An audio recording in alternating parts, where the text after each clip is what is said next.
تمام تعریف و توصیف اللہ سے رحمت کریم کی ذات بابرکات کے لیے جو خالق کائنات کی ہے اور مالک شخصیات کی اللہ سے رحمت کے بعد اللہ کے پیارے رب کے محبوب دانائے غیوب مالک رقاب فخر ارض و عجم والی کون و مقام سید مقام سید انس و جان سرور لالا رقام نیر تاباں سر نشین محوشان مالے خوباں شہنشاہ حسینہ خطیمہ دوران سرطِ زرہ جمالہ جلوہ صبح ازل نور ذات لم یزل فائد تکوین عالم فخر آدم و بنی آدم نیر فتحہ نازل ماحوکہ شاہد ماتبہ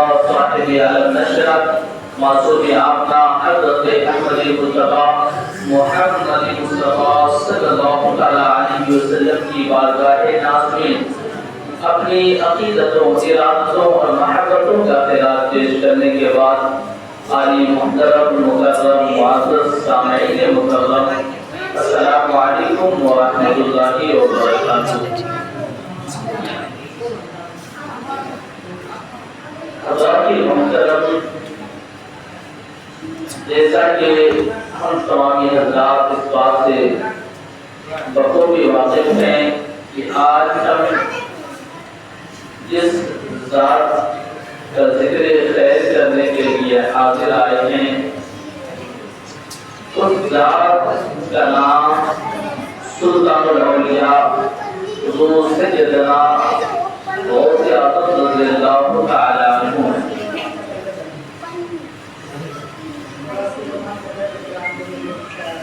نہ تو یہ مجمع اس قابل ہے کہ تفصیلی گفتگو کی جائے اور نہ وقت اس بات کا تقاضا کرتا ہے کہ کسی بھی موضوع پر تفصیل کے ساتھ گفتگو کی جائے۔ اس لیے میری کوشش ہوگی کہ چند منٹوں میں حضور غوث اعظم رضی اللہ تعالی عنہ کا مقام و مرتبہ کیا ہے، ان کی شان کیا ہے، اور سلسلہ قادریہ جس شخصیت سے پہنچی اس کا مقام و مرتبہ کیا ہے۔ حضرات محترم، میں علمی بیان اور تقریر پر بھروسہ رکھتا ہوں اور اسی کو پسند کرتا ہوں، اس لیے میرا انداز بیان علمی بیان ہے۔ جو بھی باتیں آپ تک پہنچاؤں گا نہ زیادہ زور و شور کے ساتھ، نہ چلاؤ کے ساتھ، وہ تقریرانہ انداز نہ رکھ کر گفتگو اس طرح ہم کرتے ہیں، اس طریقے سے یہ سب باتیں آپ تک پہنچاتا ہوں۔ اللہ تبارک و تعالیٰ قرآن مجید میں ارشاد فرماتا ہے وَلِلَّهِ الْمَثَلُ الْأَعْلَى، مثل اعلیٰ اللہ کے لیے ہے۔ اس کا کئی لحاظ سے ترجمہ کرتے ہیں، ہر ترجمے کا لحاظ مفہوم ایک نکلتا ہے۔ آپ اس کو اس طرح سے اس کا ترجمہ کریں کہ وَلِلَّهِ الْمَثَلُ الْأَعْلَى، جو مثل اعلیٰ اللہ ہی کے لیے ہے، مثل اعلیٰ اللہ کی ہے، اللہ ہی کی یا اللہ ہی کے لیے مثل اعلیٰ ہے۔ تو اب یہاں پر سمجھنا ہے کہ مثل اعلیٰ کیا ہے، لفظ مثل اعلیٰ کا مفہوم کیا ہے، مطلب کیا ہے۔ اللہ کے محترم مفسرین بیان کرتے ہیں کہ مثل اعلیٰ کا مفہوم ہوتا ہے، مطلب ہوتا ہے، ترجمہ ہوتا ہے، صحیح ترجمہ اللہ کی شان۔ مثل اعلیٰ، اعلیٰ بڑے کو کہتے ہیں، تو اب اس کا پورا ترجمہ ہو جاتا ہے کہ وَلِلَّهِ مَثَلُ الْأَعْلَى، اللہ ہی کی سب سے بڑی شان ہے، اللہ ہی کی سب سے بڑی شان ہے۔ اور حضرات محترم جب اتنا سمجھ میں آ گیا کہ مثل اعلیٰ کا مطلب ہے کہ اللہ ہی کی سب سے بڑی شان ہے، تو سمجھنا یہاں پہ یہ ہے کہ اللہ کی شان کیا ہے، اللہ کی شان کیا ہے، پھر اس میں سمجھنا ہے کہ اللہ کی شانوں میں سب سے بڑی شان کیا ہے۔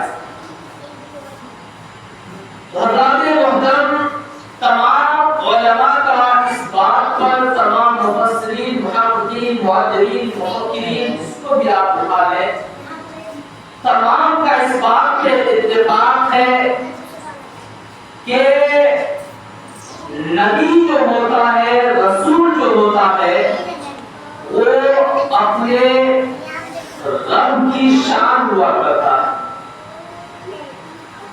نبی رسول اللہ تبارک و تعالی کی شان ہوا کرتا ہے۔ اسی طرح اس امت میں بے شمار انبیاء کرام آئے، رسولان اعظام آئے، تو ہر نبی اس نقطۂ نظر سے اللہ کی شان ہوئے۔ اسی طرح اس بات پر بھی علماء کا اتفاق ہے، محدثین، مفسرین کا اتفاق ہے کہ جس طرح نبی اپنے دور میں ہر نبی، ہر رسول اللہ کی شان ہوا کرتا ہے، اسی طرح اس نبی کے دور میں، اس نبی کی امت میں جو اولیاء کرام ہوتے ہیں، وہ اس امت کے نبی کے لیے شان ہوا کرتے ہیں۔ تو ہر نبی اللہ کی شان ہوا کرتا ہے، تو ہر نبی، ہر رسول اللہ کی شان ہوئے، لیکن اس میں سب سے بڑی شان کو تو وہ ہمارے نبی صلی اللہ علیہ وسلم ہے۔ یہ ہم نہیں، اللہ تبارک و تعالی خود جا بجا ارشاد کرواتا ہے۔ اور تفسیر اگر آپ اٹھا کر دیکھیں، آسمانی کتابوں کا مطالعہ کریں قرآن کے علاوہ بھی، تو اس سے بھی پتہ چلتا ہے کہ ہر نبی کی خواہش تھی کہ وہ آپ صلی اللہ علیہ وسلم کی امت میں آ جائے، اور ہر نبی رسول پاک صلی اللہ علیہ وسلم کا میلاد کرتے گئے، ذکر کرتے گئے، سبوں نے آخر الزمان نبی پاک صلی اللہ علیہ وسلم کو سلطان الانبیاء کہا کہ نبیوں کے سلطان ہے۔ اور یہ قرآن سے ثابت ہے، احادیث سے ثابت ہے، حدیث قدسی ہے کہ نبی پاک صلی اللہ علیہ وسلم ارشاد فرماتے ہیں کہ اللہ تبارک و تعالیٰ نے فرمایا کہ اے نبی، اگر آپ کو پیدا کرنا مقصود نہ ہوتا تو میں اس کائنات کو پیدا نہیں کرتا۔ حضرات محترم، ہر نبی اللہ کی شان، لیکن اس میں سب سے بڑی شان ہمارے پیارے نبی صلی اللہ علیہ وسلم ہے۔ اسی طرح ہر نبی کے دور میں اس نبی کے لیے بھی کوئی شان رہا ہوگا، اس نبی کی جو شان بیان کرتا ہوگا، اس نبی کا عکس ہوا کرتا ہوگا، اس نبی کے لیے قرآن ہوا کرتا ہوگا۔ حضرات محترم، تو علماء کا اس بات پہ اتفاق ہے کہ ہر نبی کے لیے شان اس امت میں اس کے اولیاء کرام ہوا کرتے ہیں۔ حضرات محترم، ہم عاصم برقیہ نام شخص کو جانتے ہیں۔ سلیمان علیہ السلام نبی، اللہ کے نبی تھے۔ ایک مثال سے میں سمجھانے کے لیے اس مثال دے رہا ہوں کہ سلیمان علیہ السلام کی امت میں ایک اللہ کے ولی تھے جس کا نام تھا عاصم برقیہ، جس کا واقعہ یہ تھا کہ جب سلیمان علیہ السلام نے جنوں سے کہا، اپنے لوگوں سے کہا کہ مجھے بلقیس کا تخت چاہیے، تو بلقیس کا تخت لاکھوں کروڑوں میل دور اتنا بڑا تک 40 ہاتھ لمبا 60 ہاتھ لمبا 40 ہاتھ چوڑا کئی روایت میں مختلف سے اس کے قد و قامت کو بیان کیا گیا ہے. اتنا بڑا تک مجھے چاہیے. تو ایک جن کھڑا ہوا اور کہا اے اللہ کے نبی سلیمان علیہ السلام میں اس کو اس مجلس کے برخاست ہونے سے پہلے آپ کے قدموں میں لا کر رکھ دوں گا. تو سلیمان علیہ السلام نے فرمایا نہیں مجھے اور بھی جلدی چاہیے اس سے پہلے چاہیے. حضرات محترم وہی اللہ کا ولی تھا عاصم برقیہ اور قرآن میں اس کا بھی ذکر ہے کہ وہ علم والا تھا. اسے عالم کہا گیا کہ وہ علم جاننے والا تھا. وہ ایک عالم تھا جس سے علماء اس بات پر دلیل پکڑتے ہیں کہ وہ عاصم برقیہ جن میں سے نہیں تھا. جیسا کہ مشہور ہے کہ وہ ایک جن تھا جو لا کر کے وہ تخت دیا حالانکہ وہ جن نہیں تھا. تفسیر میں آتا ہے کہ وہ ایک عالم کا انسان تھا. اس امت میں سلیمان علیہ السلام کی امت میں سب سے بڑا ولی تھا وہ اللہ کا. تو وہ کھڑا ہوا اور نے کہا یا اللہ کے نبی سلیمان علیہ السلام میں آپ کو وہ تخت بلقیس کا پلک جھپکنے سے پہلے لا کر رکھ دوں گا. اور اس نے ایسا ہی کیا. پلک جھپکتے ہی وہ بلقیس کا تخت لا کر قدموں میں ڈال دیا. پھر جب بلقیس آئی اپنی سلطنت سے باہر آئی سلیمان علیہ السلام سے ملاقات کرنے کے لیے دیکھ کے حیران بہت سارے واقعات اس میں جاؤں گا تو وہ تفصیلی گفتگو ہو جائے گی. تو بتانا یہ چاہ رہا تھا کہ اتنے بڑے ولی بھی گزرے ہیں جو لاکھوں کروڑوں میل دور سے اتنا بڑا تک صرف پلک جھپکتے لا کر رکھ دے. تو ہر نبی کی شان کا پتہ اس امت کے اولیاء کرام کی طاقت اس کے مقام سے پتہ چلتا ہے کہ اس نبی کی شان کیا ہے. تو ہر نبی اللہ کی شان اور ہر نبی کی شان اس امت میں اس اولیاء کرام ہوتے ہیں. تو ہر نبی اللہ کی شان اس میں سب سے بڑی شان ہمارے نبی صلی اللہ علیہ وسلم. اسی طرح ہر اولیاء کرام اپنے نبی کی شان لیکن اس نبی کی شان میں سب سے بڑی شان اس امت میں غوث اعظم رضی اللہ تعالی عنہ کہ اس امت میں حضور غوث اعظم رضی اللہ تعالی عنہ سے بڑا کوئی ولی نہیں آیا. جس طرح کے ایک اور نقطے سے میں سمجھاؤں کہ جس طرح کے جب اللہ تبارک و تعالی نے تمام انبیاء کرام کی روحوں کو جمع کیا اکٹھا کیا اور ان سے میثاق لیا. اخذ اللہ میثاق النبیین. قرآن میں پورا ذکر ہے واقعہ کہ جب اللہ تبارک و تعالی نے تمام انبیاء کرام کے روحوں کو جمع کیا اور ان سے میثاق لیا کہ تم سب کے بعد تم سب دنیا میں جاؤ گے, تم سب کو نبوت دوں گا, تم سب کو کتابیں دوں گا, حکمت دوں گا. تم سب کے بعد ایک ہمارا آخری نبی آئے گا جس کی یہ شان ہوگی کہ اگر اس کو پیدا کرنا مقصود نہ ہوتا تو میں اپنی ربوبیت کو ظاہر نہیں کرتا, اس کائنات کو نہیں بناتا, غرض سے کسی چیز کو پیدا نہیں کرتا. حضرات محترم تو ہر انبیاء کرام اس پہ مثال پہ حد دیتے ہیں بجی باری تعالی. میں اپنے انداز میں بیان کرتا ہوں. تو پھر جب یہ مثال ہو جاتا ہے, وعدہ ہو جاتا ہے, حضرات محترم ہر کسی کا کوئی نہ کوئی آپ کوئی بات 10 لوگوں سے کرتے ہیں تو آپ اس پہ بعد میں آنے والوں کے لیے اس بات میں یقین کیسے ہو, کوئی نہ کوئی گواہ کا ہونا ضروری ہوتا ہے ہر چیز کے لیے, ہر کام کے لیے. دنیائی چیزوں میں بھی آپ دیکھیں کہ ہر چیز میں گواہ کی بہت اہمیت ہے. تو اب وہاں صرف اللہ تبارک و تعالیٰ نے انبیاء کرام کی لوگوں کو بلایا, تو اب اس مثال پہ کون جانے کہ مثال ہوا, یہ وعدہ ہوا کہ نہیں ہوا, گواہ تو ہونا چاہیے. کون جانتا ہے, کون یقین کرے گا؟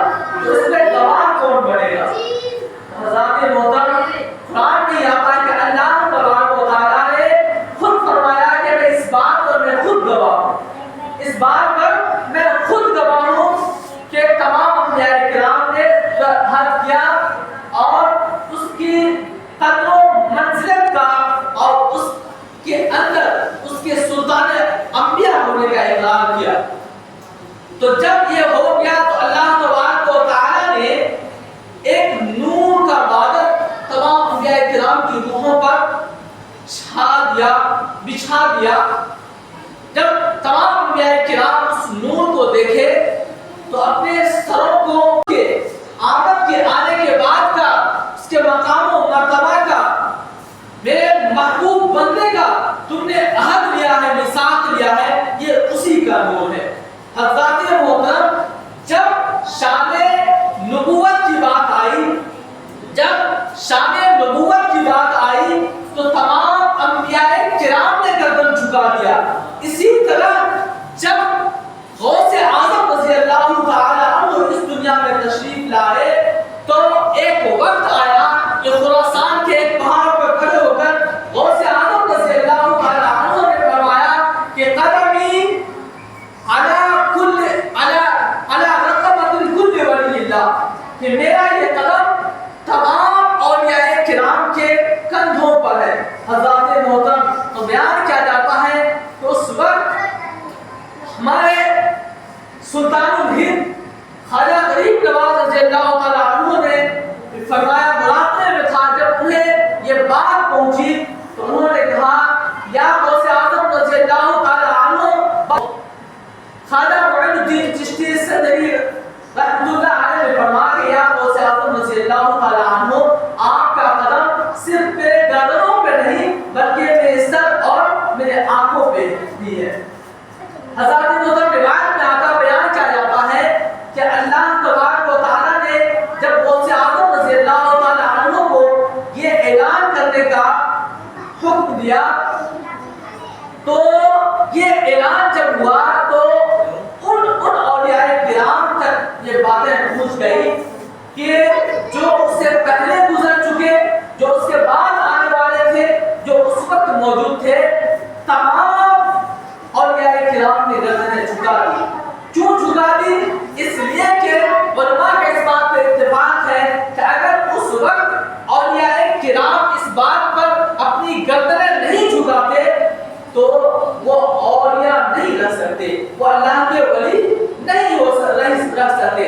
تو اس بات پر علماء کے اتفاق ہے کہ ایک ولی ہونے کے لیے اسے غوث اعظم کی اطاعت ضروری ہے. غوث اعظم کے قدموں کے نیچے اپنے سر کو رکھنا، گردن کو رکھنا ضروری ہے.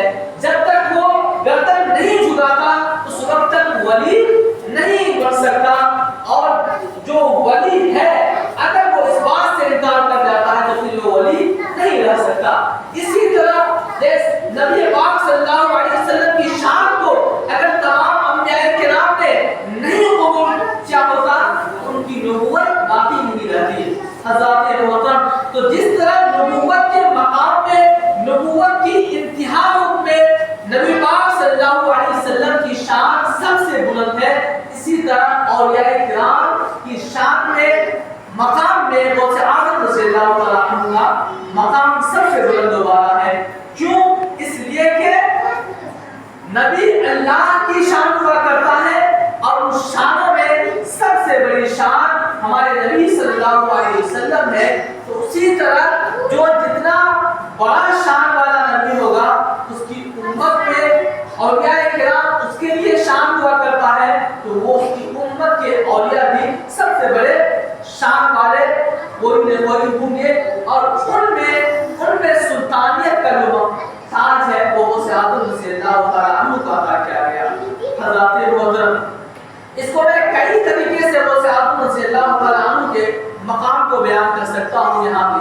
حضرات محترم اب یہاں اللہ کی سب سے بڑی شان ہے تو وہ ہمارے نبی ہے وہ کس طرح سے ہے؟ اس طرح سے حضرات محترم قرآن کی بے شمار آیتیں لے لیں. میں ایک آیت تلاوت کرتا ہوں کہ اهدنا الصراط المستقیم. کہ اللہ تبارک و تعالیٰ نے اس امت سے فرمایا اهدنا الصراط المستقیم، سیدھی راہ تلاش کرو، سیدھی راہ تلاش کرو.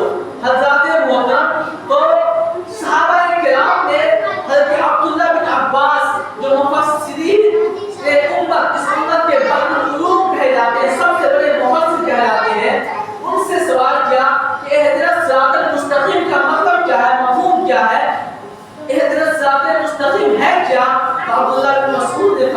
محمد پاک صلی اللہ علیہ وسلم کا نام ہے۔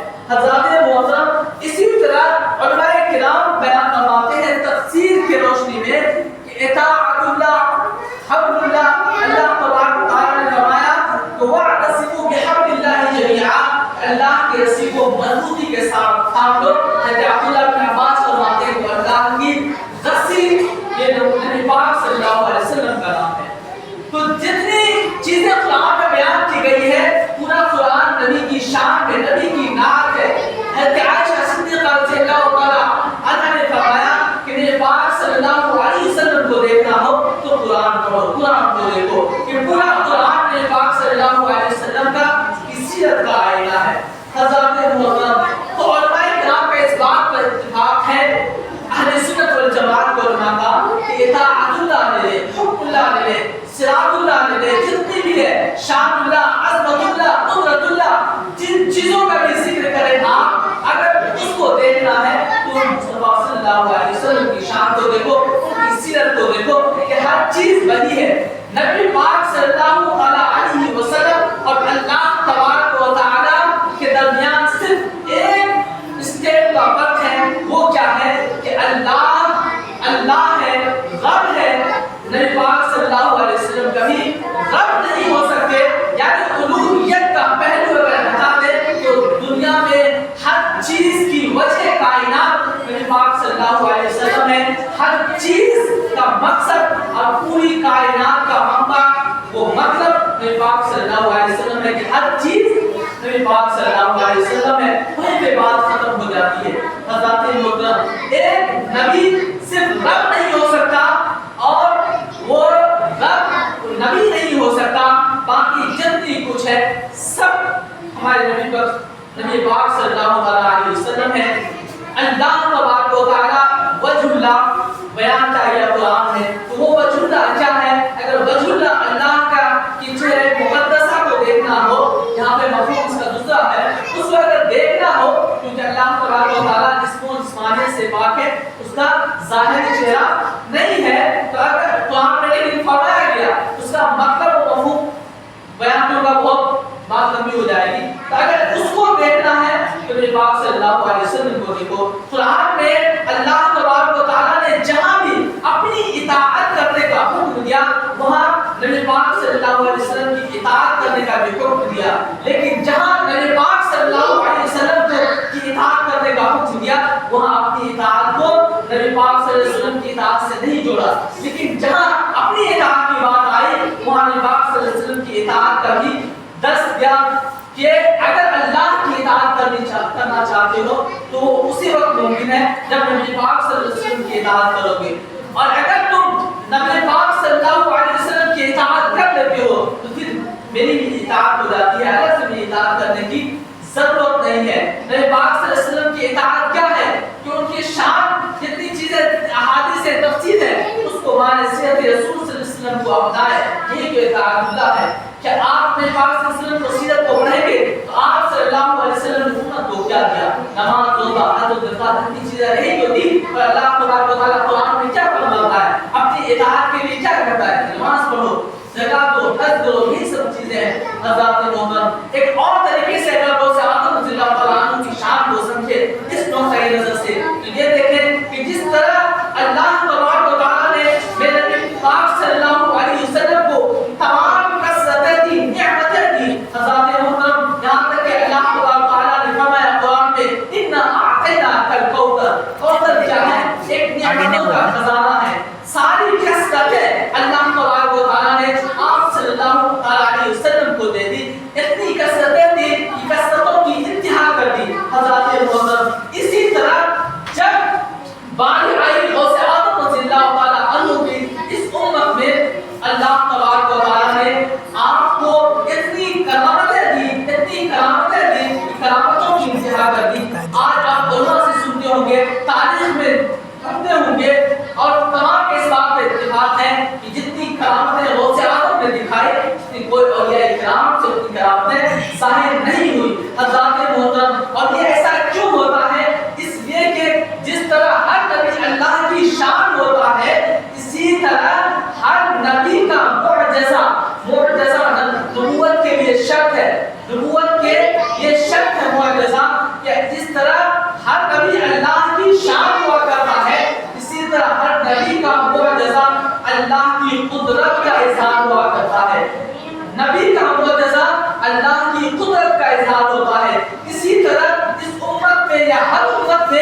ہر نبی کے لیے جس طرح اولیاء کرام اس نبی کے لیے شان ہوا کرتے ہیں، اسی طرح اس اولیاء کرام کی کرامتیں اس امت میں اپنے نبی کے معجزے کا اظہار ہوا کرتا ہے۔ جہاں بات آئی معجزے کی تو اللہ تبارک و تعالیٰ نے ہمارے نبی کو اتنے معجزے دیے کہ صحابہ آپ کو معجزہ بنا کر بنایا۔ اللہ تبارک و تعالیٰ نے سر سے پاؤں تک آپ کو معجزہ ہی معجزہ بنا کر پیدا کیا۔ اسی طرح غوث اعظم رضی اللہ تعالیٰ عنہ کو بھی سر سے پاؤں تک کرامت ہی کرامت کہ آپ کا چلنا پھرنا بولنا ہر چیز کرامت، آپ جو کچھ کرتے تھے وہی کرامت ظاہر ہو جاتی، اس میں کرامت میں شمار ہو جایا کرتا۔ یہ کیوں؟ اس لیے کہ یہ نبی پاک صلی اللہ علیہ وسلم کی سب سے بڑی شان ہے، اور جتنی بڑی شان ہوگی اتنی بڑی کرامتیں ہوگی۔ حضرات محترم، اور کئی طریقے سے کئی نقطۂ نظر سے بھی آپ اس چیز کو دیکھ سکتے ہیں کہ آپ تمام نبی کی امتوں کو دیکھیں، اس کی تعداد کو دیکھیں، اس لحاظ سے بھی غوث اعظم رضی اللہ تعالیٰ عنہ کے مقام کا پتہ چلتا ہے۔ حضرات محترم، بیان کیا جاتا ہے کہ قیامت کے دن جنتیوں کا 120 صفیں ہوں گی، جنتیوں کی 120 صفیں ہوں گی، اس میں تمام انبیاء کرام 1,24,000 کم و بیش انبیاء کرام ہوں گے، تمام نبیوں کی امتیں ہوں گی، سب نبی کی امتوں کے جو جنت میں جانے والے افراد ہوں گے، تمام کی جو لائن قطاریں بنے گی 120 بنے گی، جس میں سے 80 لائن صرف نبی پاک صلی اللہ علیہ وسلم کی امتیں ہوں گے، 80 لائن میں صرف باقی 40 لائنیں تمام انبیاء کرام کی امتیں ملا کر ہوں گی۔ تو جہاں امت کی بات آئی تو وہاں بھی آپ صلی اللہ علیہ وسلم کو، ہمارے نبی پاک صلی اللہ علیہ وسلم کو اللہ تبارک و تعالیٰ نے کثرت دی، امتوں کی کثرت دی۔ 80 صفحے صرف 120 میں سے ہماری اس نبی پاک صلی اللہ علیہ وسلم کی امتیں ہوں گی قیامت کے دن۔ اسی طرح جب کرامت کے بعد جب مرید کی بات آتی ہے تو آپ دیکھیں کہ کسی بھی اولیاء کرام کی تاریخ اٹھا کر دیکھ لیں، ان کے مرید کی تعداد دیکھنی ہو تو غوث اعظم کے آس پاس میں کسی کے مرید نہیں ہو سکتے۔ کیوں؟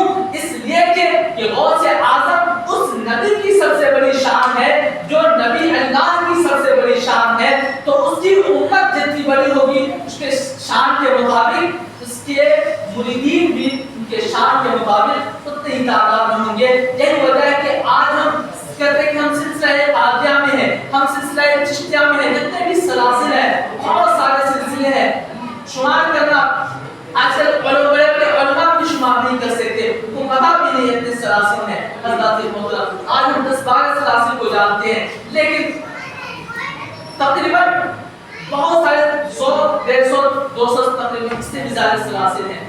آپ تمام سلسلوں کو اٹھا کر دیکھ لیں تو سب کی کڑی کہیں نہ کہیں جا کے غوث اعظم سے ملتی ہے کہ جو بھی جس کے مریدین ہیں اس کے شیخ کی آپ جا کر کے بیعت کو فیض اکتساب کو دیکھیں، سب غوث اعظم سے فیض اکتساب ہے۔ حضرات محترم، تو اس لحاظ سے بھی غوث اعظم رضی اللہ تعالیٰ عنہ کا سب سے بڑا مقام ہے۔ حضرات محترم، یہی وجہ ہے کہ جب غوث اعظم رضی اللہ تعالیٰ عنہ نے اعلان کیا کہ میرا قدم تمام اولیاء کرام کے گردنوں پہ ہے، تو سبوں نے جو پیدا ہونے والے تھے، جو انتقال کر چکے تھے، جو موجود تھے، سبوں نے گردنیں جھکا لی۔